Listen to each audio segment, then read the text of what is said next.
You're standing in the ruins of Whitby Abbey, England, 1540. Henry VIII commissioners have just finished their work. The monastery has been dissolved.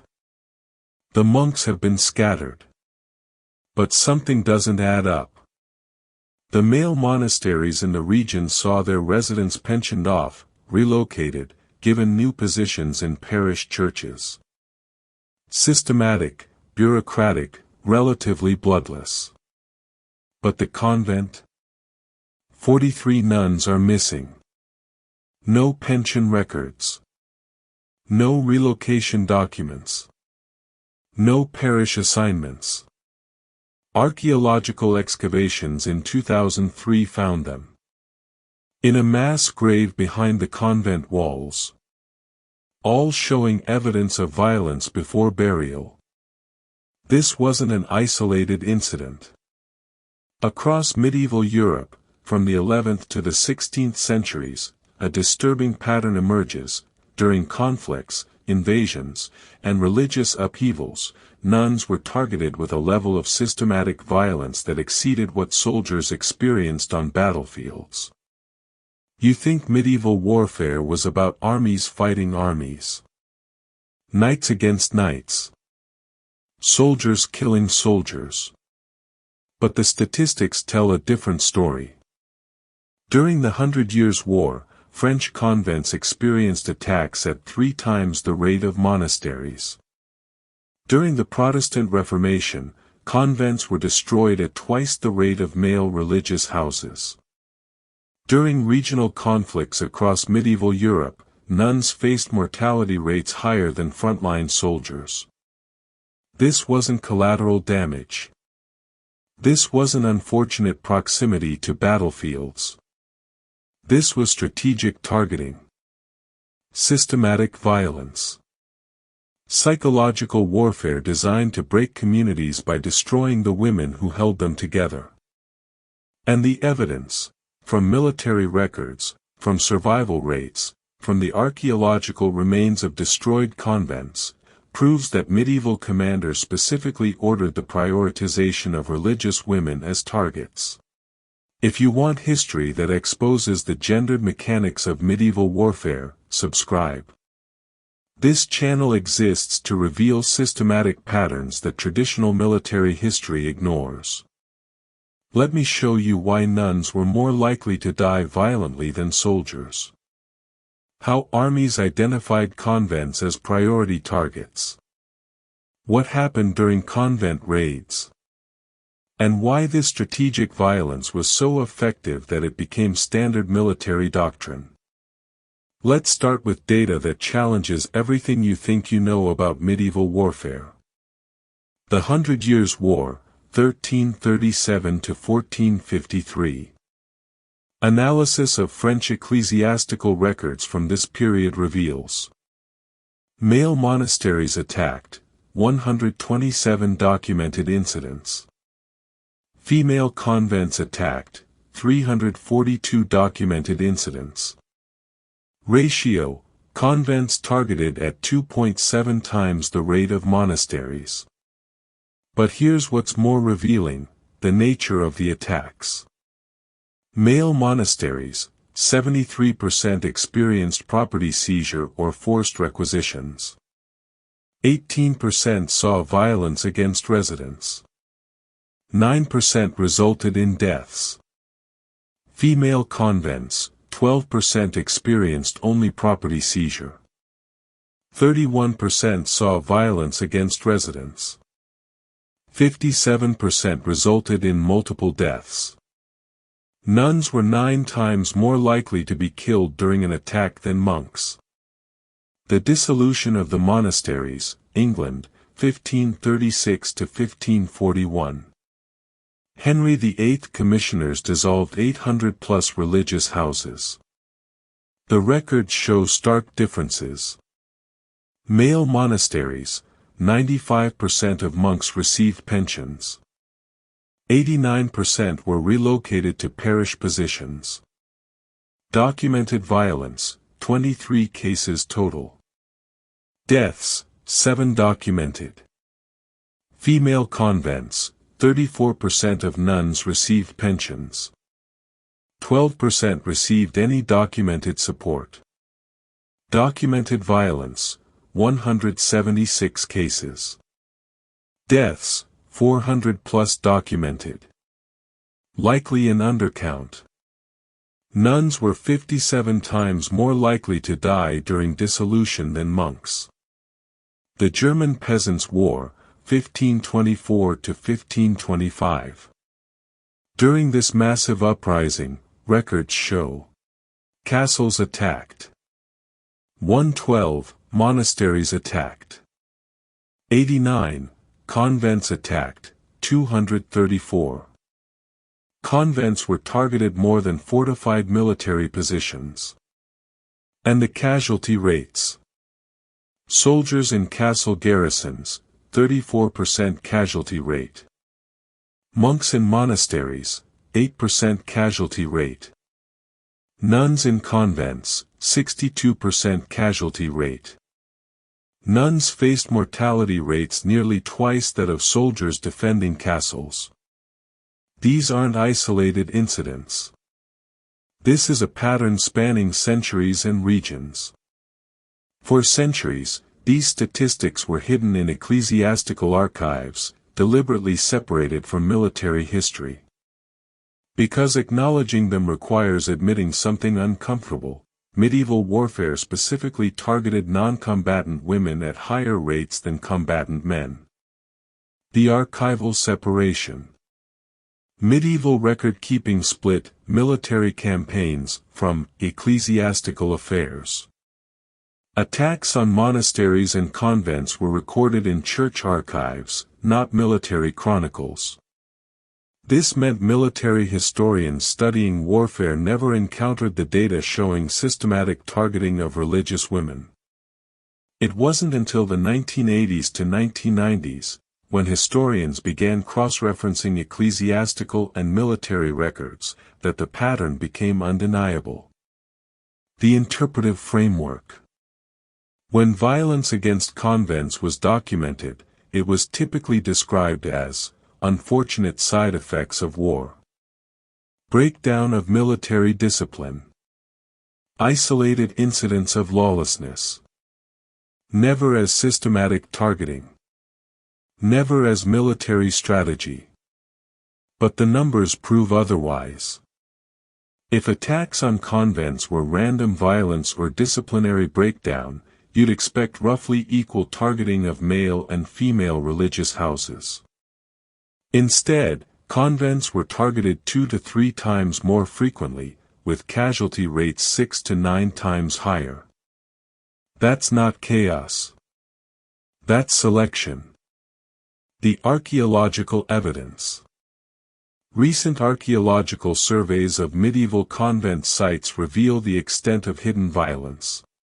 Between 1995 to 2015, excavations at 47 dissolved or destroyed convents across England, France, and Germany found 23 sites, 49%, contain mass graves. 18 sites, 38%, showed evidence of deliberate fire after occupants were killed. 31 sites, 66%, showed perimortem trauma on skeletal remains inconsistent with accident or disease. Only 3 monasteries out of 52 excavated showed similar patterns. The archaeological record confirms what ecclesiastical documents suggested: violence against convents was systematic, organized, and far exceeded violence against monasteries.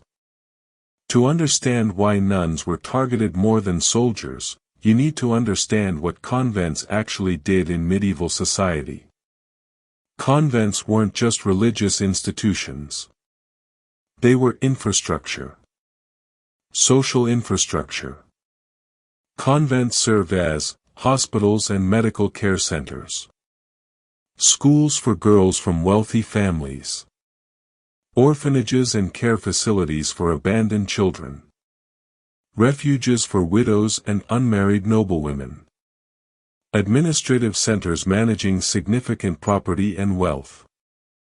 Destroying a convent didn't just eliminate religious women. It collapsed the social support network for an entire region. Economic infrastructure.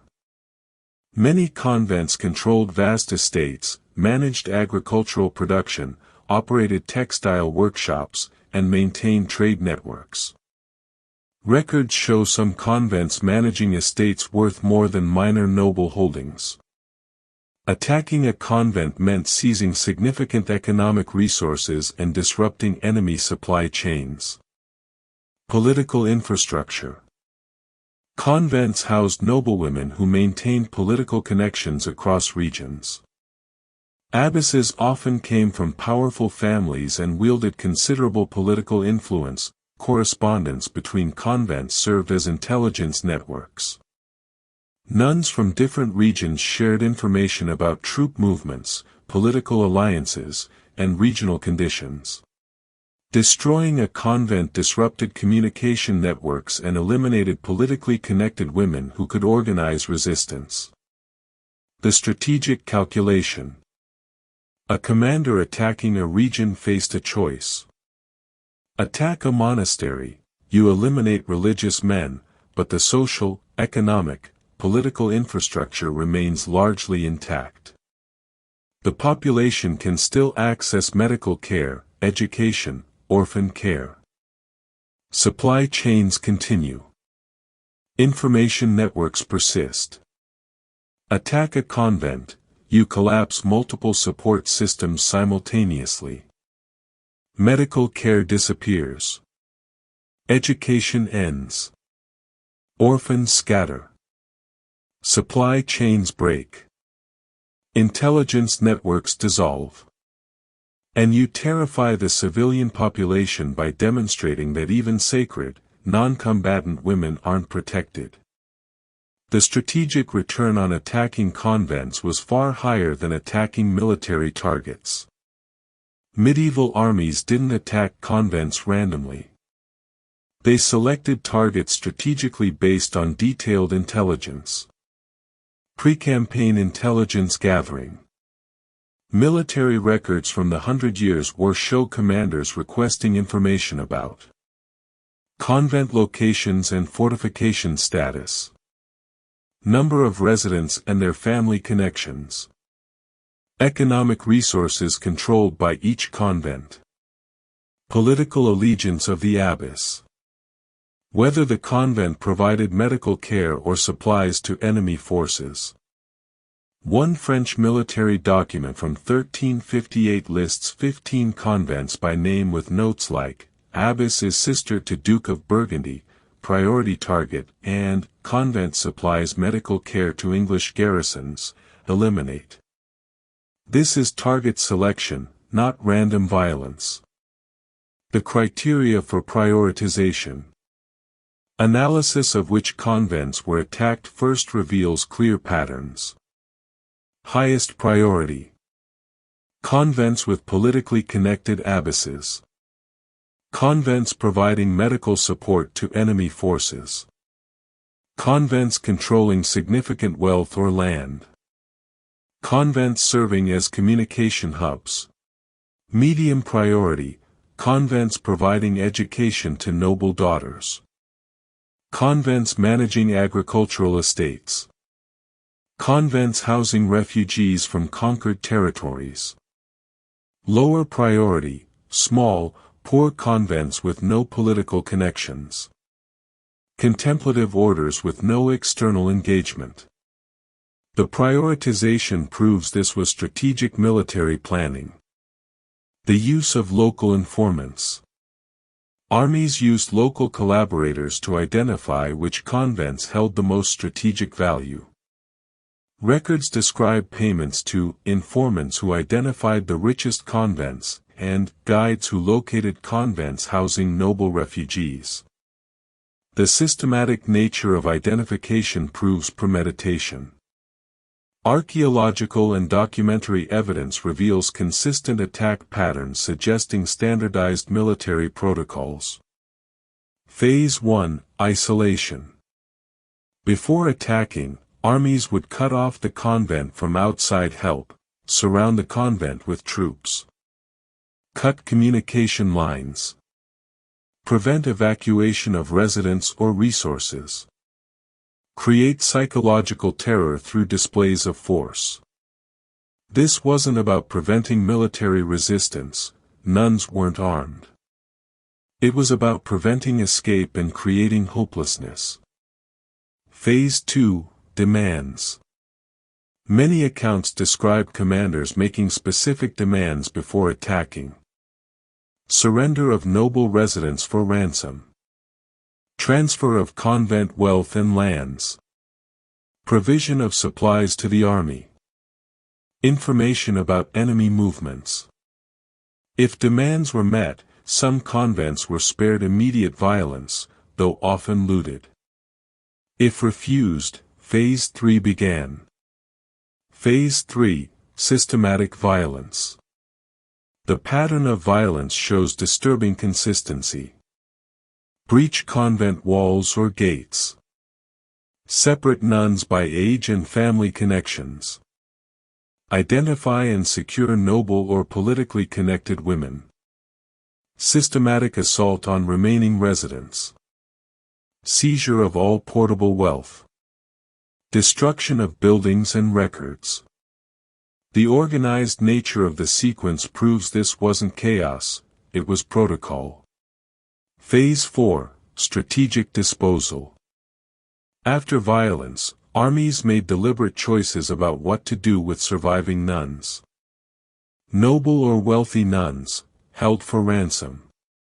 Young nuns, distributed to soldiers or sold. Elderly nuns, often killed immediately as having no value. Political prisoners, transported to secure locations. The calculus of who lived and who died was economic and political, not random. Why was violating convents so effective as psychological warfare?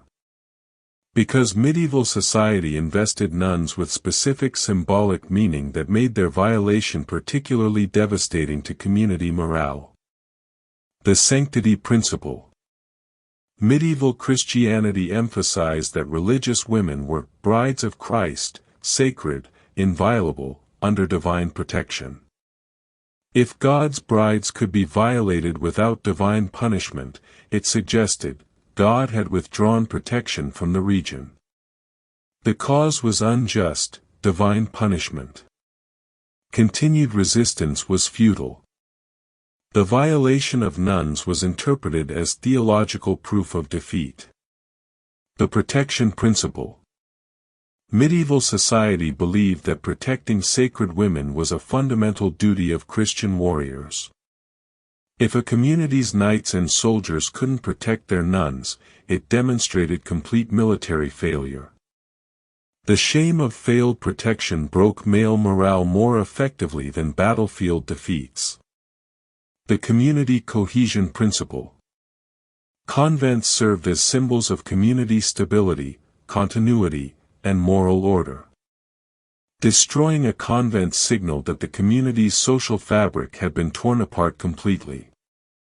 It created terror far beyond the immediate casualties because it demonstrated that nothing was safe. Documented psychological effects. Chronicles from attacked regions describe consistent patterns after convent destruction. Rapid surrender of nearby fortifications. Mass evacuation of civilian populations. Collapse of resistance movements. Acceptance of unfavorable peace terms. The psychological impact of convent attacks exceeded the impact of major battlefield victories. Beyond psychological warfare, targeting convents was economically profitable in ways attacking military targets wasn't. Resource calculation. Attacking a castle garrison. High military risk. Soldiers are armed and trained. Castle is fortified. Siege can last months. Expensive in time, supplies, casualties. Reward, control of fortification, must garrison it yourself. Attacking a convent, low military risk. Residents are unarmed non-combatants. Minimal fortification. Can be taken in hours. Minimal military casualties. Reward, immediate wealth, supplies, and strategic disruption.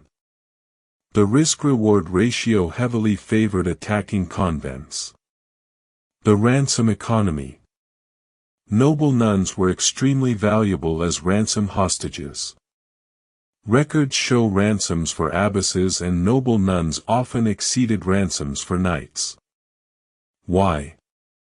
Because families would pay more to recover daughters from captivity and the associated dishonor than to recover sons who were merely imprisoned. This created perverse incentive. Capturing nuns was more profitable than capturing soldiers. The property seizure. When convents were destroyed, their lands and property could be claimed by the conqueror. During the dissolution, the Crown seized convent properties worth an estimated £1.3 million, equivalent to billions today. Targeting convents was directly profitable to state coffers. Despite being non-combatants, nuns developed sophisticated resistance strategies. Strategy 1: Fortification. Some convents transformed into military strongholds, building defensive walls. Creating hidden escape tunnels. Stockpiling weapons. Training in self-defense. Hiring mercenary guards. The convent of Saint Antoine in France successfully withstood a 3-month siege in 1421, with nuns participating in the defense. Strategy 2: Evacuation networks. Convents developed early warning systems and evacuation protocols, networks of allied convents sharing intelligence. Prearranged refuges in allied territories. Coded communication systems. Rapid dispersal plans when armies approached.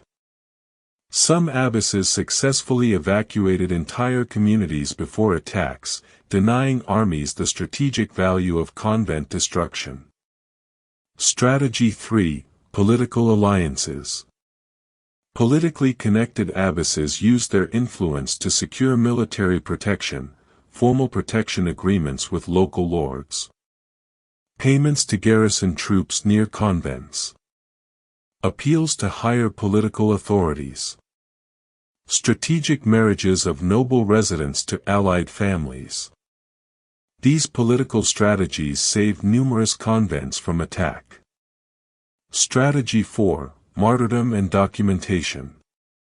When resistance was impossible, some nuns chose strategic martyrdom, refusing demands while documenting what was happening. Creating witness accounts that would survive. Choosing death over compliance to deny legitimacy to attackers. These accounts became powerful propaganda tools that delegitimized the attackers. The systematic targeting of convents had effects that lasted centuries. The loss of women's education. Before mass convent destruction during the Reformation, convents provided most education available to women. After the dissolution and destruction of convents, female literacy rates dropped dramatically. Women's access to learning collapsed. It took 300+ years to recover educational opportunities for women. The targeting of convents set back women's education by centuries. The loss of medical care. Convents operated most medieval hospitals. Destruction of convents meant collapse of medical care systems. Loss of trained medical personnel, nuns. Disappearance of medical knowledge preserved in convent libraries. Dramatic increase in mortality during epidemics. The public health impact was catastrophic. The loss of economic independence. Convents provided one of the few pathways for women's economic independence. Their destruction meant women lost access to property ownership. Women lost access to administrative positions. Women lost access to economic autonomy. Increased dependence on male family members for survival. The economic disempowerment of women was a deliberate effect of convent destruction. The systematic targeting of medieval nuns has been consistently minimized in historical writing. Reason 1: Gendered military history. Military history traditionally focuses on battlefield combat between male soldiers. What happened to non-combatant women was relegated to social history or women's history, treated as separate from real military history. This artificial division allowed the strategic targeting of nuns to be ignored by military historians. Reason 2: Religious institutional interest.